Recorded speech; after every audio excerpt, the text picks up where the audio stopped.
നമസ്കാരം, എല്ലാവർക്കും ഹൃദയം നിറഞ്ഞ ഓണാശംസകൾ. ഇന്ന് കേരളത്തിൽ ആഘോഷിക്കുന്നതിനേക്കാൾ അതിഗംഭീരമായി മൈലുകൾക്കിപ്പുറം ന്യൂസിലൻഡിൽ ഞങ്ങൾ ഓണം ആഘോഷിച്ചു. Welcome to an Onam episode with the Kiwi compass.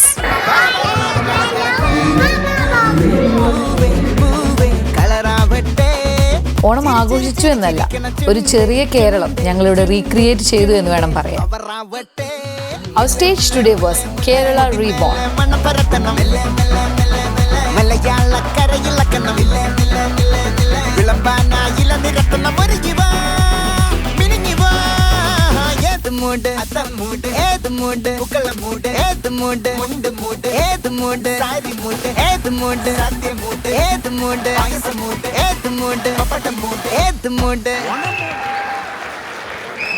ഓണാഘോഷം കൊഴുപ്പിക്കാൻ ചെണ്ടമേളവും തകർത്താടി.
And then, the moment we had all been waiting for, Rimi Tommy performance. With her trademark charm, infectious smile and that unmistakable voice, Rimi lit up the stage on fire.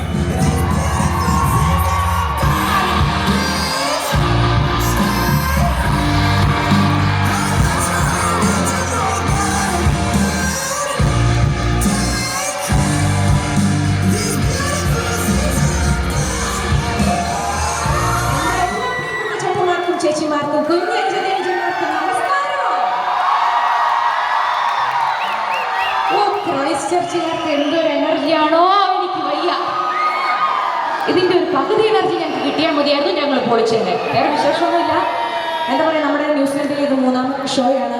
ഞങ്ങൾക്കിവിടെ ഏകദേശം 10ഓളം stages ഉണ്ടായി. 3 കഴിഞ്ഞ് ദൈവം അനുഗ്രഹിച്ച് നിങ്ങളെ കണ്ടിട്ട് എനിക്ക് തോന്നുന്നു എനിക്ക് ചെയ്യാൻ പറ്റുന്ന ഏറ്റവും നല്ല പ്രോഗ്രാം ഇവിടെ ആയിരിക്കുമെന്നാണ് എൻ്റെ ഒരു മനസ്സ് പറയുന്നത്.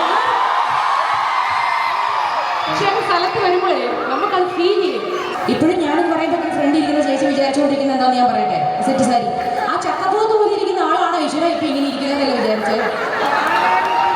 അപ്പം ഓണമൊക്കെ പ്രവാസി മലയാളികളാണ് ഏറ്റവും ഗംഭീരമായിട്ട് ഓണം ആഘോഷിക്കുക. അത് സമ്മതിക്കേണ്ട കാര്യമാണ്. നമ്മളൊക്കെ ഓണം ആ കറക്റ്റ് ആ തിരുവോണത്തിൻ്റെ ഒന്നും അതിൻ്റെ തലേദിവസമൊക്കെയാണ്. അതിൻ്റെ തലേദിവസം പോലും ഇല്ല, തിരുവോണം മാത്രം. പക്ഷെ നിങ്ങൾ ആ നാടിനെ മിസ് ചെയ്യുന്ന നാടിൻ്റെ ഓർമ്മയ്ക്ക് വേണ്ടി നിങ്ങൾ 10 ദിവസം മുന്നും ആഘോഷിക്കും, ഓണം കഴിഞ്ഞിട്ട് 10 ദിവസം ആഘോഷിക്കും. ഈ ഒരു ഒത്തൊരുമ, സ്നേഹം, ഇതൊക്കെ നിങ്ങളുടെ മനസ്സിൽ ഈ അസോസിയേഷൻ്റെ കൂട്ടായ്മ എന്നും ഉണ്ടാവട്ടെ എന്ന് ആത്മാർത്ഥമായി. എനിക്കൊരു കുഴപ്പമുണ്ട്, മൈക്ക് എടുത്തു കഴിഞ്ഞാൽ കുറേ വർത്താനം പറഞ്ഞിട്ട് കുറച്ച് പാടിയാൽ മതിയോ, അതെയോ കുറേ പാടിയിട്ട് കുറച്ച് വർത്താനം പറഞ്ഞാൽ മതിയോ?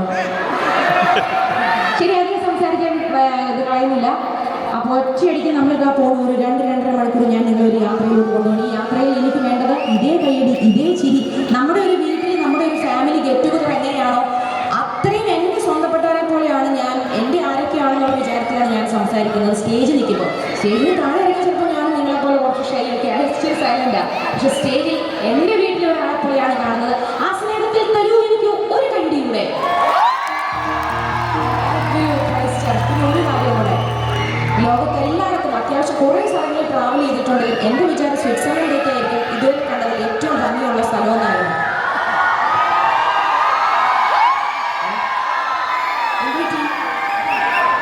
പക്ഷേ എനിക്ക് ഇവിടെ വന്നപ്പോൾ, ന്യൂസിലൻഡ് വന്നപ്പോൾ ഞാൻ ഇനി ആര് ചോദിച്ചാലും പറയും ഞാൻ ഇതുവരെ കണ്ടതിൽ ഏറ്റവും ഭംഗിയുള്ള സ്ഥലം ന്യൂസിലൻഡാണ്. പണ്ട് 10 വർഷം മുമ്പ് ഒരു പരിപാടി വന്ന് ജസ്റ്റ് ഉച്ചയ്ക്ക് ഒന്ന് രാത്രി തിരിച്ചു കയറി പോയി. പക്ഷേ മാൾബ്രോ എന്നൊക്കെ ഒരു സ്ഥലം കണ്ടിട്ട് എനിക്ക് ഇവിടുന്ന് പോരാൻ തോന്നിയില്ല. ഞാൻ എന്തോ ഒരു ടൂറിന് വന്നതുപോലത്തെ ഒരു ഫീൽ. അവിടെ നിന്ന് ഇങ്ങോട്ട് വന്ന ഒരു യാത്ര 4 മണിക്കൂർ നേരം ഏതാണ്ട് ഈ പിക്ചറിലൊക്കെ കാണുന്ന ചില സ്ഥലങ്ങളിലൂടെ ഇങ്ങനെ, അത് ശരിക്കും ഭയങ്കര ഭാഗ്യം ചെയ്ത ആൾക്കാരാണ് കേട്ടോ നിങ്ങൾ. ഒരുപക്ഷെ ബൈബിളിലൊക്കെ പറഞ്ഞേക്കുന്ന പോലെ ദൈവത്തിൻ്റെ തിരഞ്ഞെടുക്കപ്പെട്ട ജനമേ എന്ന് വിളിച്ചിരിക്കുന്ന ഇസ്രായേൽക്കാരെ അല്ല, ന്യൂസിലൻഡുകാരെ.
Wish you all a happy Onam from the Kiwi Compass family to yours. Signing off from Christchurch Kerala Association Onam celebration. Until next time, Kakitiano.